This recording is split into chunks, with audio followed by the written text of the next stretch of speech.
Yeah. Pro Fan Sports Podcast. Let's get it. Pro fans, tune into the program. Every single week, get the dope, fam. Sean on the mic, very flat too. Keep you updated, that's what we do. Pro fans, tune into the program. Pro fans, tune into the program. Pro fans, tune into the program. Every single week, get the dope, fam. Fortunately, I wish it was, World Series preview. It would be a much more exciting week. I know. Oh, tell me about it, for real. I was trying to start this on a positive note. I'm sorry. That's what I'm like. Sure, I just bring it down. Man. Oh, boy. It's all good, man. No, he's just keeping it real. I mean, even though, it's not on a positive vibe, we got to keep it real like we do on this podcast. We always keep it 100 for sure. Yeah, and I don't know. I guess I'm just left. It's just if they lost to the Astros, that's one thing. The Astros are really good, but it just feels like they let it slip away. Like they failed to compete in those last two games. After that 162 games, the playoffs and everything, you're geared up for it. It was just kind of like a letdown. Oh yeah. That's where I'm at entering the night. So I guess I'm just a negative energy. Oh man, it's all good, man. We all feel disappointed and not good about them losing.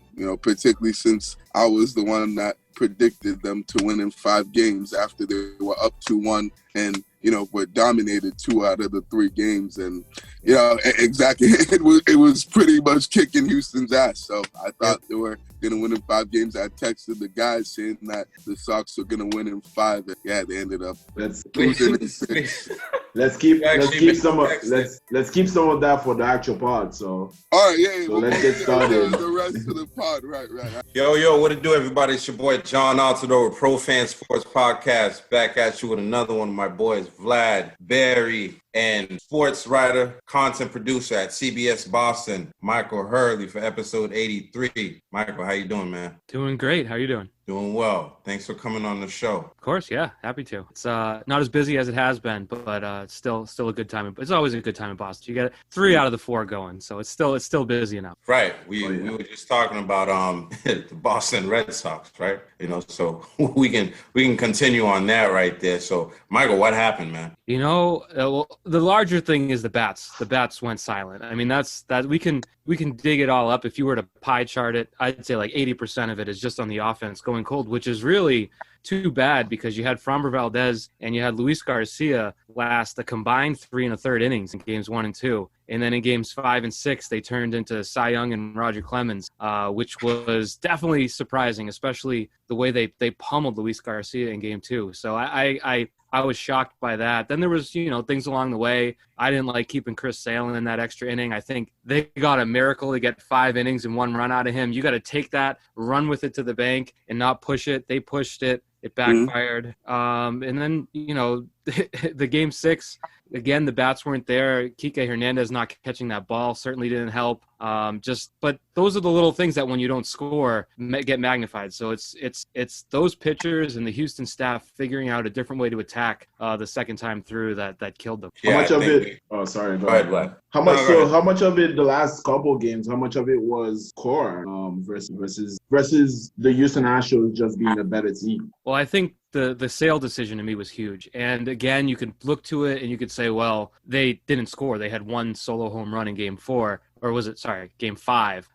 So maybe it didn't matter, but there's just a different atmosphere to the game if it's 1-0 going into the 5th or 6th or 7th, as opposed to the game falling apart and him facing a guy who had already hit him hard twice. To me, I think that was just bad management. There's something with Cora and Sale. We all know what Chris Sale is right now in 2021. Like he's 12 starts in his way back from Tommy John. Yeah. It's like Cora didn't see it that way. Why do you have confidence in him in game 1? He's like, well, because he's Chris Sale. It's like, he couldn't get through Washington in a must-win regular season finale. He fought to get through 5 innings against Baltimore. Like, we love Chris Sale, his attitude, his approach, but his arm just isn't there right now. So I think that if I'm going to point anything at the manager, it would be that as a big one. And that's not to say they would have won if they took him out, but definitely seemed like pushing his luck with that. Yeah, absolutely, man. That was hard to watch, for sure. I mean, what do you think this series took took a turning point, because I feel like, you know, once that missed that strike by Nathan Eovaldi, and then, you know, the rest of the game just went down the drain. I feel like that was a turning point for the Red Sox. What do you think? I'd actually bring it a little earlier in that game when JD Martinez got called out on the ball off the plate. Right. Because to that point, I think they had 7 walks in game 3, or I think, you know, it was an absurd amount of walks, and they were having great at bats and they were crushing Astros pitching, and JD gets called out on that pitch off the plate. And I feel like they just stopped having good at bats after that. I mean, I'm sure there was some scattered throughout. I think Verdugo had some good ones in game 6. He had a walk, he hit a line drive, but largely I feel like that missed call and Cora coming out and screaming and yelling and making a big deal out of it, I think it might have impacted their approach. I'd have to look through each you know, at bat individually, but it felt like the at bats got worse and worse and worse, to the point in game 6 where Christian Arroyo had an at bat. He saw 5 pitches, none of them were strikes. He made an out. He did that twice. They were just chasing, they were stressing, they were tight, and that's how you go from scoring 12 runs a game to not scoring at all. So I think they definitely weren't helped by that call in the 9th inning from Laz Diaz when it was clearly strike 3. But championship teams overcome that, and this team succumbed to it. And I think that's you don't learn these things until they happen. Right. No, absolutely. I was just gonna say, you think that that Alex Cora mismanaged the bullpen, because I think that particularly in games 4 and game 4, I felt like he kind of, you know, mismanaged the bullpen and could have done that better. Or really in game 5, you know, also messed that up too, leaving Chris Sale too long. Do you think it was that, or do you think it was just like a lack of trust and faith that he has in that staff? I think the larger thing is, I mean, we saw it throughout the series, the Red Sox were definitely undermanned, I would say, in the bullpen. When you're going and leaning on Brazier and you're leaning on guys like, if they had Matt Barnes, maybe that would be one thing, but the bullpen was just so fickle that any use of it was going to be hard. So I'm not going to get on him too hard for that. But definitely, I think in game 4, I think Eovaldi was up for the close, like for the save. And then when it was tied, there should have been someone else to work in the tied game, because you saw how quickly that can unravel. And, you know, he ended up throwing 20-something pitches, and then he only goes 4+ on his start in game 6, which was a much more important spot. So yes and no. I mean, I think Garrett Whitlock should have been in the game when he was, but he threw a middle, you know, he split the plate to Altuve on the first pitch of the 8th inning and gave up the game-tying homer. So that wasn't bad managerial. That was probably their best reliever, just throwing a bad pitch in a bad spot. So certainly wasn't perfectly managed. As you mentioned, the Sale thing to me still sticks out, and even pulling Pivetta a little early and then trying to get 4 innings out of your bullpen definitely wasn't perfect. But I still, when you look at the names on paper, it would be hard to say that the Red Sox should have won relying on those relievers, especially game 1. I remember looking at the list from Sale, who lasted 3 1/3, and then the list of all the guys going. It's like, well, if you score 6 runs, you can win with those guys, and they didn't score 6 runs. So I think that was the deal going in. If they weren't going to hit, they weren't going to win. No, that's facts. Absolutely. No, I certainly agree that that's what it came down to. You know, the offense, you know, and their inability to produce, really. Like, you know, first, 3 games, well, 2 out of the 3, they were great. And then as soon as game 4 came, after that Bogarts home run, that 2-run home run, it was just like, boom, all the runs and, you know, and all the scoring just went away. And what's crazy about that game, guys, particularly in game 4, 8 out of the 9 innings, they had at least 1 runner on base. And there were a few of those innings that they had 2, more runners on base, and they couldn't take advantage of the opportunity. The game 4 is definitely where they lost the series and where it was the most,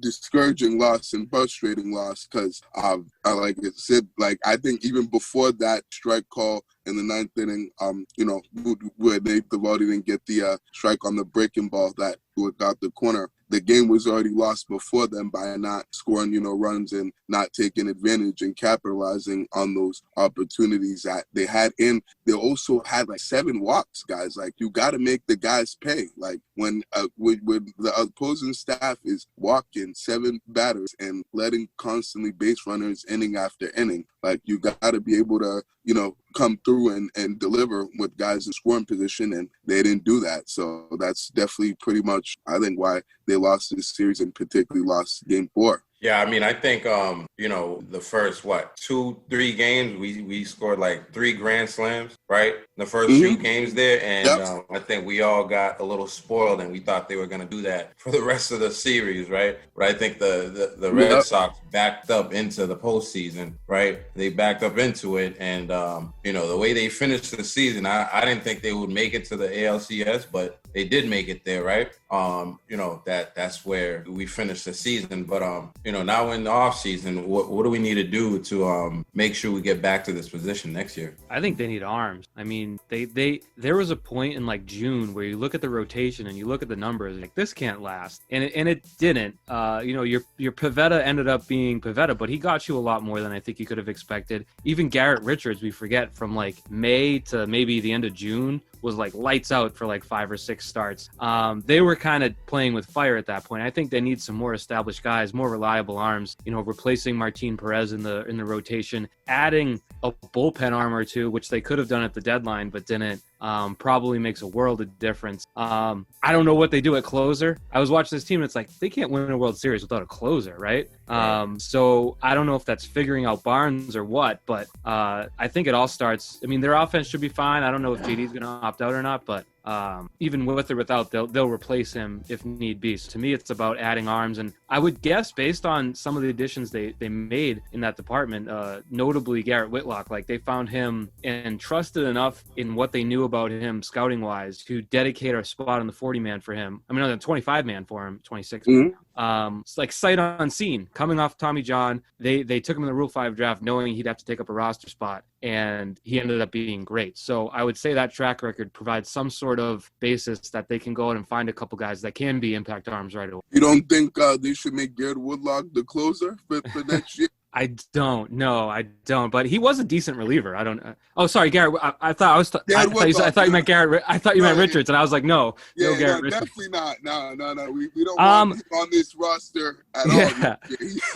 He needs to definitely go somewhere else and get out of here. I don't want to see part of Garrett Richards whatsoever. I get my Garrett's confused. I apologize, but it's Whitlock, all good, man. I think Whitlock ultimately he might end up in the rotation just because they eased him in this year and they liked him in those multi-inning roles, but who knows? I think he might have the temperament for it, because he would be in the middle of a playoff game, the Rays series, and it's craziness and mayhem, and he's just standing there around just kind of like it looks like he's like pushing his grocery cart down the store aisle, just like it's another Tuesday. So I think you kind of need that. Some guys get nuts and other guys go the complete opposite, so maybe he has the temperament for it. I don't know. I mean, the Red Sox did get us pretty excited, especially Barry. He said Sox in 5. Like, man, we about to lose this thing. We're losing this thing right now. You know what? Though, we lost the series, huh, John? I texted you. Said, don't jinx us, man.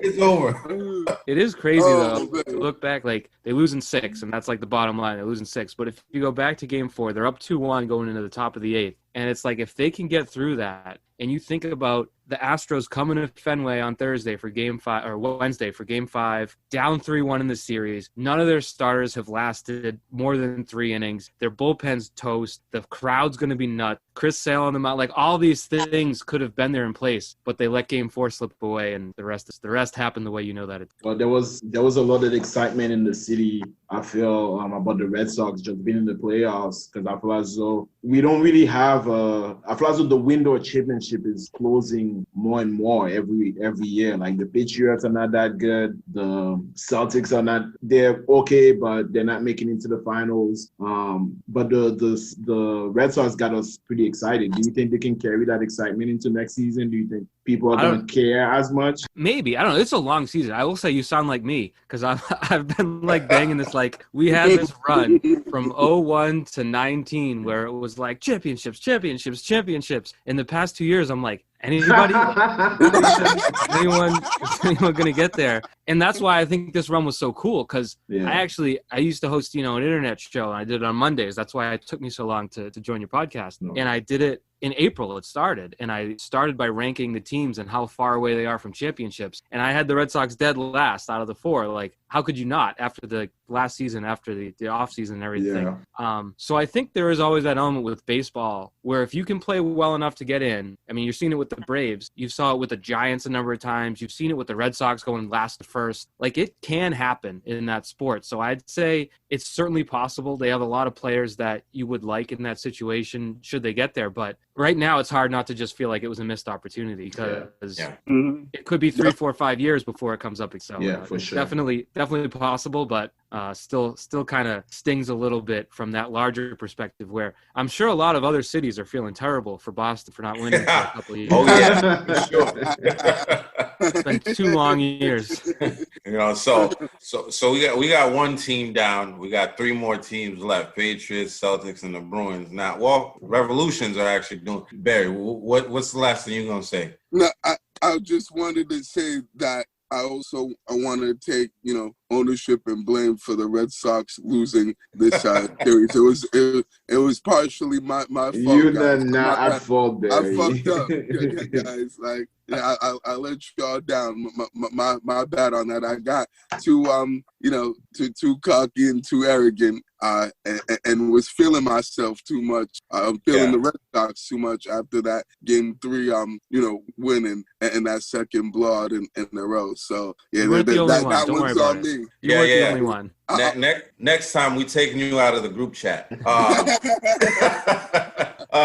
So real quick, they do have to resign Rafael Devers. I want to see them, resign him to a long-term extension. He one more deal left, so it's coming. I think this offseason they're gonna have to make a decision on him as far as whether they think he's gonna whether they give him the bag or not, and whether think that he's worth a big contract. So I think that's a huge thing that this ownership and particularly Chaim Bloom is going to have to look at. Going into this offseason, I think that really is a franchise-altering decision because, I mean, Devers is one of your core guys and a cornerstone and a building block of this team in the future, particularly since he's so young and has been great this year and really in the last couple of years at least. So yeah, hopefully they can bring him back and get him signed and give him the bag. We'll see what happens with that this offseason. Sure, for sure. Like as I was saying, we have 4 other teams right now that might be able to do something. Well, it's a start for the Bruins and the Celtics. But we saw the Patriots put up 54 yesterday against like you said, Michael, an astoundingly bad Jets team, right? What'd you think about the game yesterday? I thought this game was like it's a get right game for the Patriots, like a game where they have to figure out some things. This is a game where they need to try a lot of things,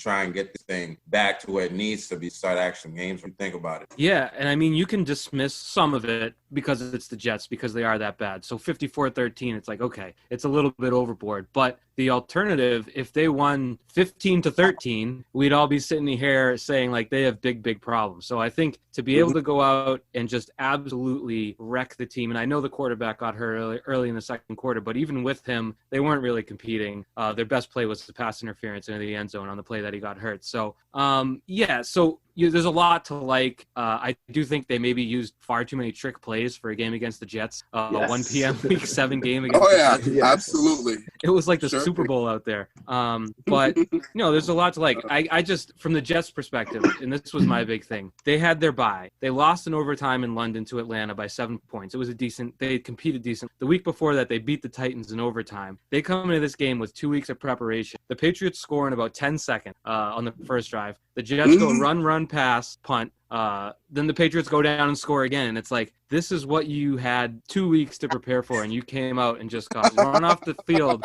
by a 2-4 Patriots. So it's definitely not a win that makes you think, okay, now they can win 10 or 11 games. What it makes you think, this 2-game road trip at the Chargers and at the Panthers becomes a little bit more realistic to think they can split it, which going into last week, maybe you kind of said, never mind. So there's definitely positives. Absolutely. Yep, definitely. We saw Mac throw his first 300-yard game. We saw him air out the ball a little bit, which was really good. So now we definitely got to see if he can go and take on Justin Herbert next week with Chargers. We saw a couple of the players get injured. Saw Jonathan Jones went on injured reserve. Devin McCourty went down. Dante Hightower wasn't in the game. What do we need to do with the defense there? Like, I know the trade deadline is coming. But what do we need to do with the defense? Because I feel like Jalen Mills looks worse and worse every single week, no matter who's throwing the ball out. I would go in a time machine nice to Stephon Gilmore, figure that out, because it's just, at this point, seems like such a swing and a miss to let him go over. They gave him the $5 million from this year a year early. And I'm sure if I was to take your salary and say, I'm going to take $5 million from your 2021 year, pay you in 2020, and then we'll figure it out when it comes. You would expect us to figure it out. And the Patriots just never got around to doing that. And now, the Jones injury certainly doesn't help, but I just think and not to, cry over spilled milk, but when he was at his best in 2019, you'd put Stephon Gilmore on the number one guy, and that was its own defensive system. And then there was 10 other guys to figure out the rest. Now it's not that easy. And they maybe took it for granted how much that impacted things, where it's like, all right, Amari Cooper's on the other side. We'll just put Stephon Gilmore on him and he'll have 0 catches in this game. And the rest kind of works itself out. They don't have that anymore. So I don't know. I mean, Adrian Phillips is awesome. The way that he's worked and been all over the field in every type of role. I think Kyle Duggar has taken steps forward. So they'll be competitive and they'll make plays. But, as you mentioned, I don't think Jalen Mills is maybe as bad as sometimes it looks. I thought he made a great play breaking up a wide receiver quick pass yesterday, which helped contribute to the early lead. But certainly the week before was not quite the shining highlight reel for him. So, but I mean, it's one of those things, and I'll wrap up my long thing here. I'm reminded, the reason I go to Gilmore is because the Dallas game reminded me so much of Super Bowl 52. Yeah. When you took Malcolm Butler out and everyone's role gets confused and everyone's kind of struggling to keep their head above water. So without Gilmore in there, you have everyone kind of elevated to a role that they probably shouldn't be at. JC should be the number 2 guy. Mills should be number 3, and everything gets kind of thrown out of whack. So to me, it's going to be tough to manage when you go against your Herbert, when you go against Josh Allen, when you go against even Tannehill. I was watching the Titans game this morning. There's going to be a lot of tough games defensively. Most definitely. There sure will be. I know it sucks to see, coming off a good win like that, us, saying that, the defense is in trouble and definitely needs to figure some stuff out and definitely need to make a move on that end, of the field. But wanted to talk about a little bit of the offense. What do you think, about what you've seen from Mac Jones and the offense as a whole so far to this point? Well, I think the biggest thing, 2 things. One is, if you saw any of the stats that came out, he's one of, I think, 4 quarterbacks to throw for, I don't know, there's like kind of random stats. One of 4 to throw for like 225 yards and a touchdown for 5 straight games as a rookie, with like Dak Prescott, Herbert, and Deshaun Watson. And then he's one of 3 quarterbacks to do something else, and it's like Herbert and Burrow are the only. So we're used to Tom Brady stats and 24 touchdowns and 9 interceptions. So when we see Mac with 9 and 6, it's kind of like, But perspective-wise, with what rookies do, it's a good indication that he's probably ahead of schedule, which I think we kind of saw. He has a very high floor. The question is just, what can the ceiling be? But the biggest thing from yesterday that I take it, we saw what he can be when he has a clean pocket, when his offensive line actually block. That was the offensive line had their best game of the year by far. And we can say like, okay, it's the Jets. Okay, CJ Mosley was out. And that's all true. But that hasn't really mattered before in previous games this year. They've been bad all year long. So to have them come out and have that strong of a game where Mac's not, running for his life or getting his head knocked off every third snap, he's a good quarterback. He can make passes. When he can step into the ball, he can deliver those deep ones.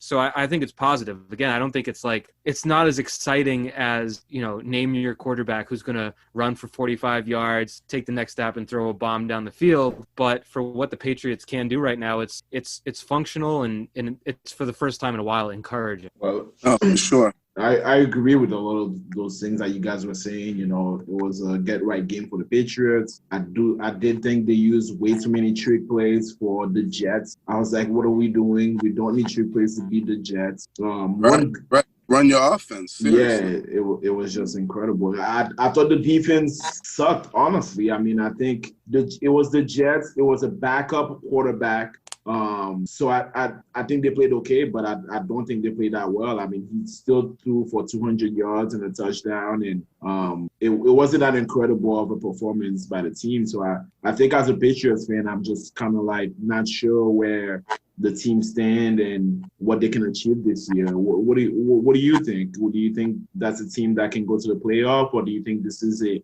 bridge year to what's coming next year? But it's also upsetting if it's a bridge year because we spent so much money in the offseason. So what are your thoughts on that? I have a feeling it's going to be more like last year where they kind of give you the cheese. Like this game was the cheese, and you kind of take the bait and you kind of think, all right, well, if they do this and they do that and they do that, then they can get to 10 wins. And then if this happens, maybe they sneak in. And last year they did that a little bit. You know, they got smoked by San Francisco, and then, you know, I forget the exact, but then they beat the Cardinals at home, and then they blew out the Chargers 45-0, and you're kind of like D. And then Thursday Night Football against the Rams, they get absolutely blown out of the building, and then the season was pretty much over. So I think that day will ultimately come. I don't know if the Bills will deliver it. I don't know if the Titans will deliver it, but, you know, the schedule is not kind to them. They needed to get through week 7 at like 4-3 or 5-2 for us to be talking playoffs, I think. And, you know, fumbling the week 1 game away, everyone was kind of like, oh, moral victory. You know, they played well. They almost won against a good team. Miami hasn't won since. 1-6. They're awful.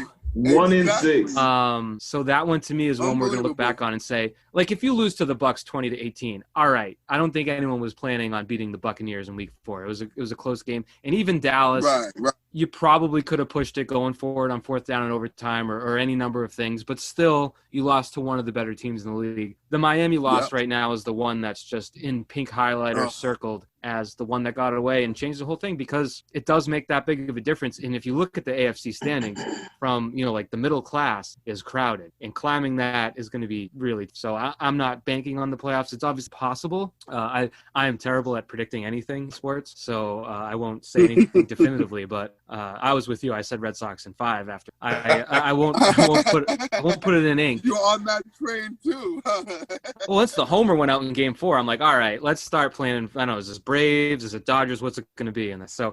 That's what I was thinking in my mind. So yeah, it's certainly possible. If they play like they did against the Jets for the next couple of weeks, they might win both, and then we'll have a different conversation. But again, you look at that schedule late in the year; it's tough. They didn't take advantage of the easier start. I know we don't have we don't have a lot of time.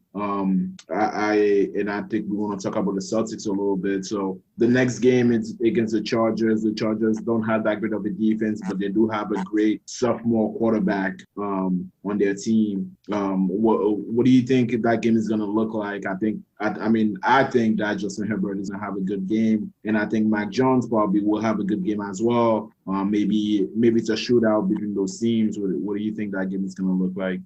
I think ideally, you know, in a perfect world, the Patriots and Josh McDaniels and Bill Belichick will learn from that Dallas that they actually can play a shootout type of game. I think they did better in that regard than I would have thought going into that game. When it was Dak versus Mac, it was kind of like, all right, I mean, the Patriots will probably put up some points because Dallas's defense is terrible, but in the end, Dallas will, you know, overwhelm them in the 4th, and they really didn't. And, you know, they were neck and neck right until the end. So I would like to see the Patriots be more aggressive in Los Angeles. I'd like to see them throw the ball downfield more. I'd like to see them involved more. I like the way they used Jonnu Smith to start yesterday's game, and then he obviously got hurt. I think, you know, if it's 4th and 2 at midfield, maybe they're going for it. Maybe they're trusting people. I still think that the backfield isn't quite as powerful as we thought it would be when they traded Sony Michel away with the White and Brandon Bolden. Is Brandon Bolden the new James White? No. He had a great game against the Jets, but I think it ends there. So it's not going to be easy. But I think if you're going to that game, I think you got to trust in the offense more than they did against Dallas. You know, maybe they pull it out. I was shocked last year at 45-0 at quarterback. So, you know, these things can happen. The only difference is Bill Belichick absolutely owns rookie quarterbacks, and now, unfortunately for him, Justin Herbert is a second year. We'll see what the difference is. Yeah, I think this is a game where running game is going to be crucial because we saw what the Ravens did to the Chargers, just running it down, and I don't think they're a great run defending team right there. So, Damian Harris is going to be huge. I don't know why Ramondre Stevenson was inactive yesterday, because I feel like against Dallas. Yeah, but still, I'm like, why are we taking out, Ramondre? Because he did pretty well against Dallas, but I definitely think, like you said, if it's an air-out game, we need to open that thing up for Mac Jones and trust him, and don't try to what do you call it? I don't want them to, baby him too much. But it seems like, the last couple of weeks, they're starting to come on and letting Mac Jones do what he needs to do. So I definitely think we need to utilize the run game to get up on him and, hold Justin Herbert on the other side of the field. But we haven't been able to run the football. That's the only thing. Last 2 weeks, he's Damian Harris has had 100-yard games. So I think that doesn't count. That just game.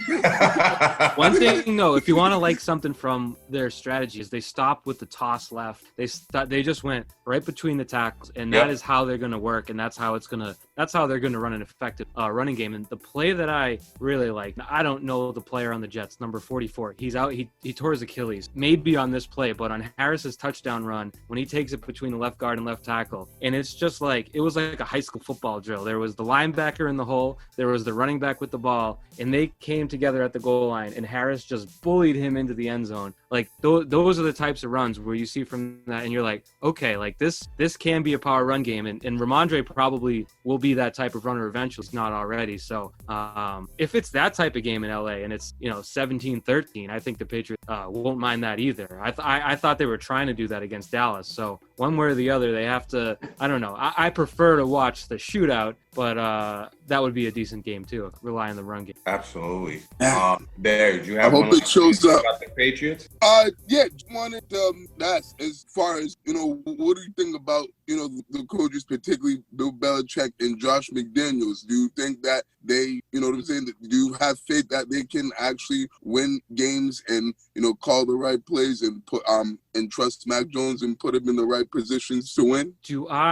I'm not sure. I would say McDaniel's better, because I don't know anyone whose head coach draft stock has dropped more in the past 2 years than him, where he was always this innovator, this creative guy. And I was really disappointed with what the offense turned into with Cam Newton by the end of the year. It looked like a high school offense with 3-step drops, 2 guys running slants, and maybe a tight end running. It was so basic that you had, a very unique quarterback who was a dual threat and obviously had some shortcomings with his passes. But I was really disappointed by that. And so you had Tom Brady leaves and they go to 26th in offense. And now this year, before yesterday, they were 26th. I think they're like 11th in scoring now after a 54-point game. So they'll need to do more against teams that aren't the Jets for McDaniels to get back up there. I don't know that he can or can't do it, but he's going to have to for his own head coaching prospects. And then with Bill, I mean, there's been so many things this year that are so out of character, like delay a game penalty, timeouts on defense because they don't have the right guys out there, too many men on the field, special teams penalties that are just so bananas to see the Patriots. I know it's all different people and things move on, but with the logo on their head, to see all those mistakes, it's a little alarming. So they have cleaned it up a little the past 2 weeks. Maybe it's a learning curve. Maybe they're still on that schedule from when they were in the AFC Championship game every year, where they didn't have to be good until like mid to late October. But if those things continue, don't have that luxury anymore. No. When they used to go 8-0 after Thanksgiving every year, no. So I think those things need to get fixed, because if not, then we're going to keep wondering what's going on there. Because if there's been any staple of Belichick teams, it's been discipline, it's been doing the right thing and letting the other team make the dumb mistakes. And too often this year, I think they've been doing so. I don't know. I'm not in the prediction game, so I don't know that they can clean all that up, but they definitely have to. I think we have like 7 more minutes. Let's talk some Celtics. Celtics for sure. Celtics played 3 games. They lost the first 2 and won last night against the Rockets, and they're playing tonight as we're recording on Monday against the Hornets. What have you seen from the Celtics, especially having a new coach? I personally feel as though some of those old habits, old habits will die hard or something. Like, is that the saying? Do you feel as though the Celtics are carrying some of those old habits they had with Coach Stevens under Ime?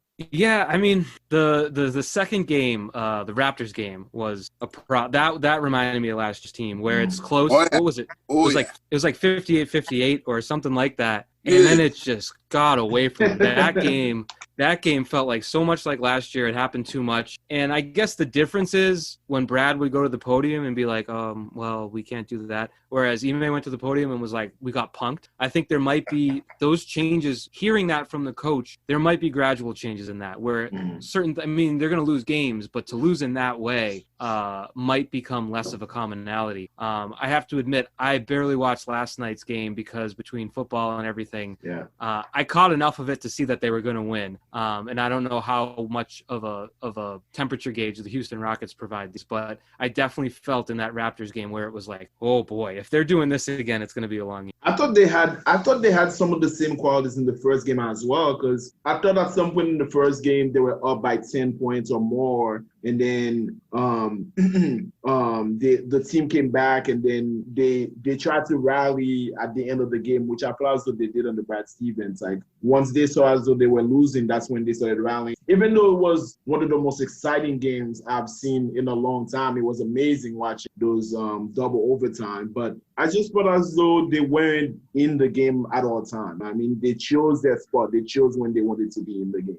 But I'll let you guys ask whatever questions you guys have. No, for sure. I think Vlad, you texted us after in the first game. You're like, I see the Celtics are still blowing bigs, right? So I thought that was funny. You just mentioned that right there. I know Jaylen Brown didn't play. In the last game we just won. Do we have cause for concern there, or are they just trying to like manage him and not have anything too crazy because it's early on in the year? I'm always concerned when it's a player's knee after an off season, after it's definitely concerning. They can say what they want and say it's caught being, precautionary and everything like that, but that's definitely a concern given the way his year ended last year. There's no inside information there. That's just me reading the tea leaves. I don't like seeing that so early in the year, especially it was the first of a back-to-back. Maybe that will become a commonality, but definitely have to be concerned there because coming off the All-Star year, it's sort of like that should be step one. This should be step two, rising up that scale of stardom. So if there's an injury there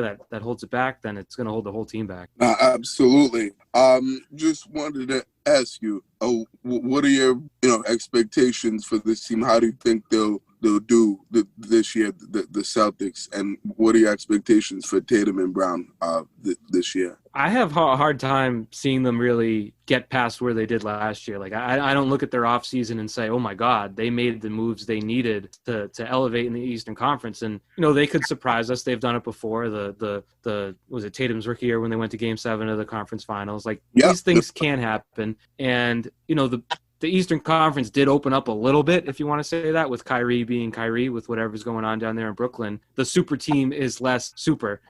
So there's an opportunity if things go right, and I don't know how Udoka will be as a coach over the long haul. So I'm not, dismissing it out of hand, but if you're looking at it on paper, you kind of look, does Josh Richardson change how the season outlook is going to be? I don't think so. I don't know. I'm not looking too much into the first three games, just mostly the offseason. It's kind of like, Al Horford is not going to make that difference either. He should help though. But they'll probably be 4, 5, 6 seed, win a series, probably, ceiling wise, make it to the conference finals, but more realistically make it the second round. Not to be a bummer in late October.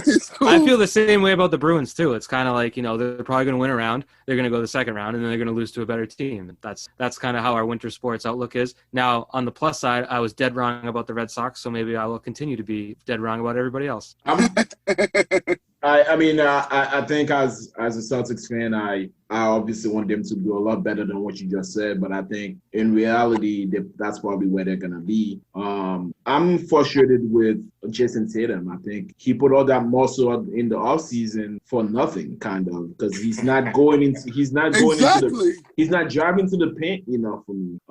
And especially in game one, I was just like, why do they keep shooting threes? Especially in that second overtime, there was a time where neither team was making threes. And I was like, yo, Jason, like, you put all that muscle. Let me see you bully these guys in the paint. And that wasn't happening. So I don't know. My hope is that Jason Tatum is being talked about, one of the superstars in the league. I just want him to take that next step and be the guy that can win a series for your team. And I don't know. What do you guys think? 3.3 free throws per game. That's not going to do. No. You need like 7, 8, 9 Unacceptable. if you're a star like that. Yeah, I mean, with that said, the free throws have been down around the league wide, right? I see James Harden's barely getting anything. He's complaining every night about not getting fouls, but I feel like the league is kind of like trying to make an example out of him and not giving him anything. I love that. And I'm sure, I assume this is a Paul Pierce appreciation podcast, and I would be in that.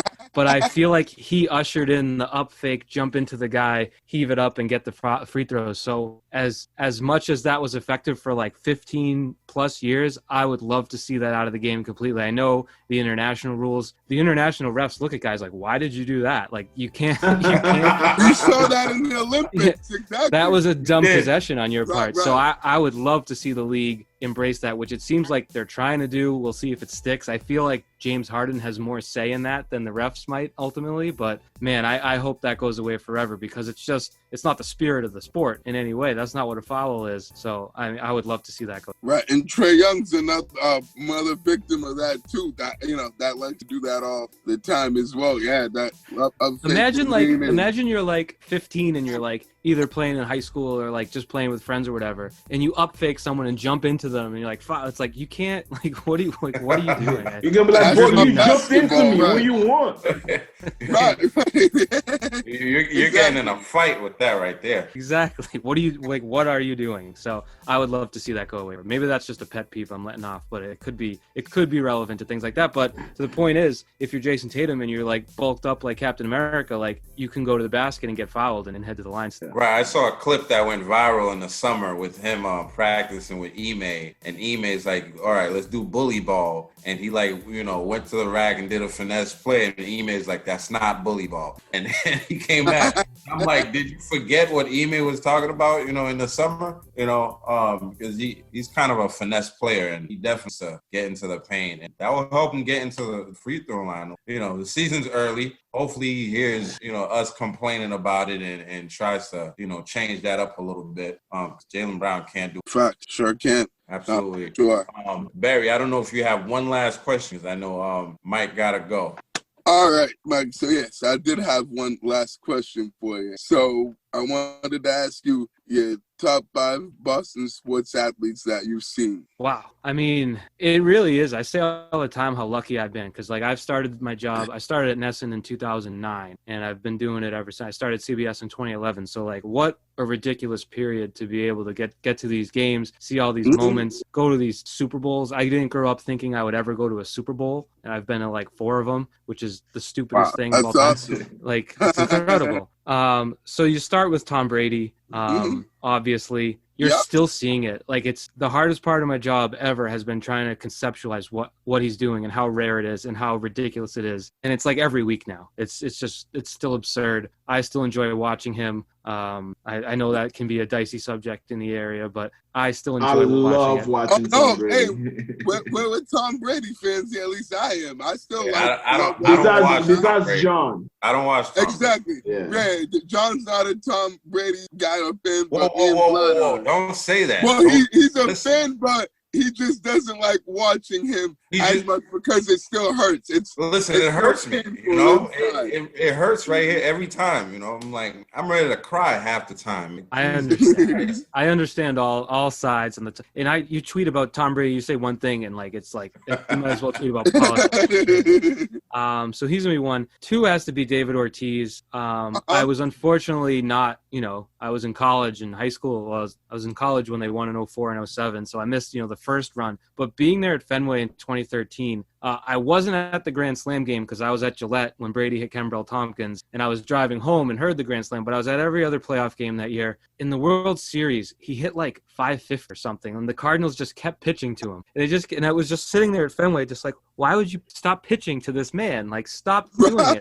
Right. So it was awesome to see that. And cover him until he retired. I mean, those are like the obvious all-time great. I guess beyond that, you'd have to. Oh man, I didn't have the preparation. I think professional-wise, having Patrice Bergeron there for the entire run, he is a special sort of understated star. I don't know that he would be 3, maybe he'd be 5.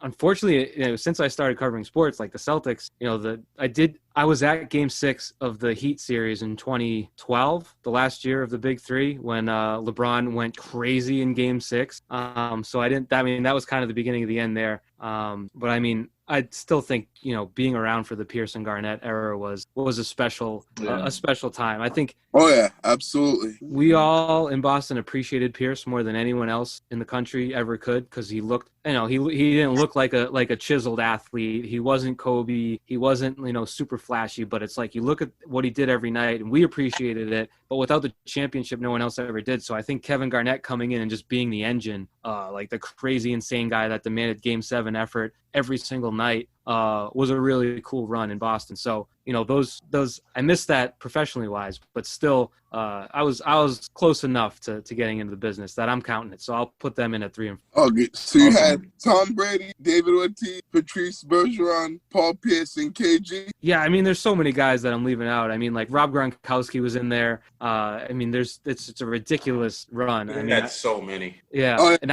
I'll tell you, I said tweeting about Brady is like tweeting about politics. I was a very big appreciator of Tuukka Rask being one of the best goalies in the world, which is a very controversial opinion that got me a lot of trouble. But I did appreciate that run because he was really good and he was one of the better interviews in terms of if he was great, he'd sit there and kind of, just be honest with you. But if he was terrible, he would be even more honest with you and talk about all the mistakes he made. So you don't always get that in guys that are at that level. Appreciated that as well. For sure. No, that is awesome. Sure. Thanks for that insight and and that info. No, that was definitely really cool to hear that from you. So we appreciate you sharing that. If you asked me 5 days from now, I'd probably have a different top 5 because it's been that kind of run. So it's like I said, it's been a great run. And as I mentioned early on, like, are the championships coming back? I don't know, but it just makes that stretch even more absurd. Like, as time passes and maybe the championships are more sparse, we'll look back at that run and be like, every year there was like real championship belief, and more often than not, they would come through on it. So it's been a pretty incredible time. Absolutely. For sure. I just have a follow-up to ask you that. Next Boston team, that the closest team that you think to winning the championship, the closest. I got it so wrong this year. I don't know that I can even answer it. I mean, I want to say I'm better at answering the farthest, but I got that wrong. So I don't know. I guess the Red Sox, just because of what we've seen. I mean, that's kind of a recency bias, but I genuinely think the Bruins and Celtics have hard ceilings, and I don't know that the Patriots, definitely not this year. What they do next year is anyone's guess. So I guess I go Red Sox, but again, it's not like it was where it was like neck and neck. It's more like who's your favorite lottery team? Right. No, absolutely. No, I certainly agree with you on that for sure. Well, if the Bucks win, if the Tampa Bay Bucks win, that's like us winning, right? No. You know what it's like? Every time I watch Tom Brady, I'm like, they said they didn't want this guy. Like, how do you look at that guy? Like, I watched the whole 2019 season very closely, and his numbers stunk. And I'm looking, and he's working with Matt Lacoste and Ryan Izzo and Ben Watson out of retirement, and undrafted Jacoby Myers as a rookie, and Gunnar Olszewski. And I'm just like, how do they pinpoint him as the issue? Right, exactly. That will never make sense to me. Oh God, when that supporting cast was hot garbage. It was chips. It was ass. It blew. Right. Like, I don't know what quarterback in the league would have been successful and played well with that supporting cast. What I said at the time was only Russell Wilson would succeed here because that's what Russell Wilson does. He's played his whole career with no offensive line, where he just runs around and finds someone deep. Like I don't think DK Metcalf would be the star in New England that he is there, because in that offense it's just like Russ will find you, just give it a few seconds and you'll get an 80-yard bomb. But yeah, no one else I don't think could have survived or succeeded in 2019. And they looked and they said, this quarterback, get him out of here. Let's go with Stidham and Hoyer. Let's go with Stiddy. Right, exactly. Yeah. Like hell? What was Bill thinking? It always ends up on a negative note. If I'm in the conversation, it's going to end on a bummer. That's just the reality. And my bad. Oh man, it's all good, man. So we feel your pain. Well, if you talk about championships and being close, it's like they were there every freaking year. Exactly. Tom Brady's played in half of the Super Bowls, 2001. Like there is a common denominator. So yeah, he's looking like he might make another one this year. Right, exactly. They should. Like they should. You look at the NFC, like the Cowboys. Are they going to make the Super Bowl? Like, are the Packers really going to make? Like, you look through the NFC, and there's some good teams. Are the Cardinals as good as their record shows? It's like, I was going to say the Rams will have something to say about that. It's like the Bucks haven't even started yet, and they're 6-1. Like they haven't even tried hard yet. It's like, oh man, they're going to do it again, aren't they? Nah, I still got the Rams, but I mean, I hope that the Bucks, you know what I'm saying? That'd be, nice to see. I wouldn't mind seeing that, but I'd probably say the Rams are the favorite now. Well, we'll cross that bridge when we get there. Yeah. Well, Michael, it's been a pleasure interviewing you. You could be anywhere, but you're here on Pro Fan Sports Podcast, chatting it up with us, and we really appreciate you, man. So hopefully, you're up to coming around again, when Mac takes us to the Super Bowl at the end of the year, right? Absolutely, hopefully, yeah. I'll be waving the I was wrong flag yet again. Not the first time, won't be the last. Absolutely. You have a good night. Thanks, guys. I appreciate it. Thank you. All right, thanks, Mike. Appreciate you. Have a good night, man. Take care. Yeah. That was awesome. All right. That was dope. If you're still watching, make sure you're subscribing to the channel. We're on all other platforms, everything Pro Fan Sports, except for Instagram's at ProFans_sports. So make sure you're following us, staying up to date with whatever's going on in Boston sports and actually all the other sports as well. We got it for you on the platform. So make sure you're following, subscribing, liking, commenting, whatever, man. It helps out the channel. And this was episode 83, right? Yes, sir. Yes, sir. So until episode 84, I'll holler at you. Peace. Have a good week, everyone. See y'all next week.